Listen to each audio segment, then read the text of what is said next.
A lot of the furniture and artefacts and books in the Tom Keneally Centre are items that I grew up with. It's wonderful to see them now available to everyone rather than sitting in a storage container. And a lot of people don't realise that anybody can come in and borrow books from Tom's private collection, and in many cases he's written little notes inside them about what they mean to him, what books he used them as research for, and if you can decipher his handwriting, that's a fascinating insight into his research process and his thought processes. Some of the books are older than me even. Some of them I did my best but failed to destroy as a toddler. There are also, a great many fascinating objects in there, letters from various people who Tom has worked with over the years, photographs of my grandfather's rugby league team. So it's a really interesting mix of a straight library and a history through objects of Tom's life and work. It's a wonderful place for writers to work, and writers can come in and work there on various days of the week. I work in there as often as I possibly can because it is a very calming, relaxing place. How better to spend a morning than writing surrounded by books. It's also a wonderful way for writers to meet other writers. Frequently you go in there and you'll find somebody else working on something as well, which is terrific.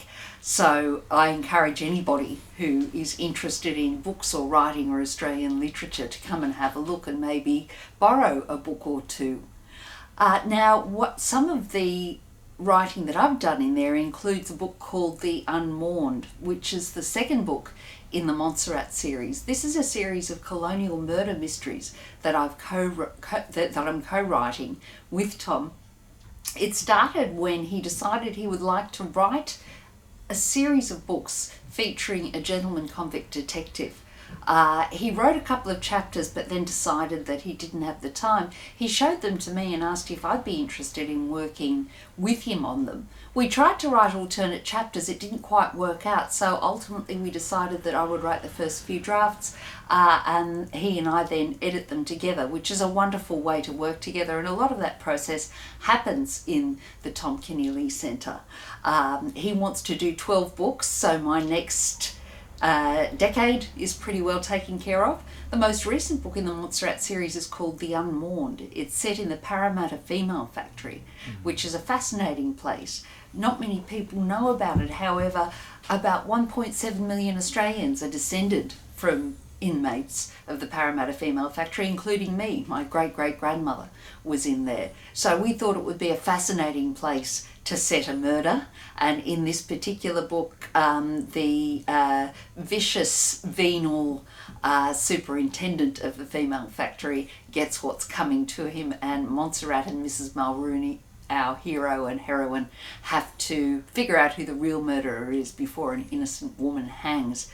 I'm fascinated by the female stories of colonial Australia, which I don't believe have been adequately told. Next year I have a solo effort, my first book without adult supervision, coming up, based on a fiction book based around the story of the escape of first convict Mary Bryant.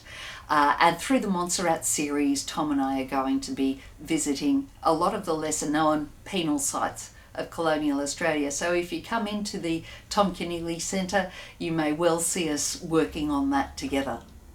How's that?